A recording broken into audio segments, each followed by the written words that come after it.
La définition de l'éducation populaire est toujours en débat aujourd'hui, comme elle l'a d'ailleurs toujours été tout au long de son histoire. C'est fondamentalement parce que l'éducation populaire, elle s'efforce de se construire en marchant, si j'ose dire.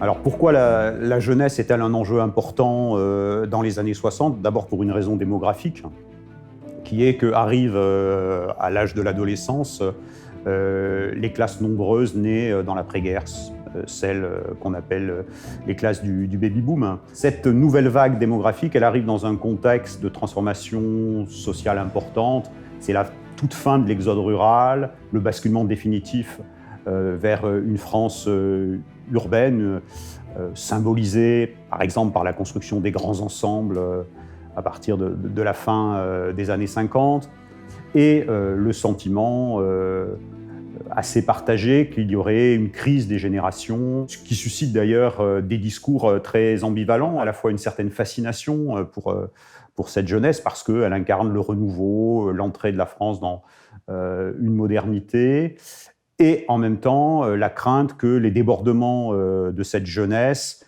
menacent l'ordre social, d'où la polarisation par exemple sur les bandes de blousons noirs apparues à la fin des années 50, 1959.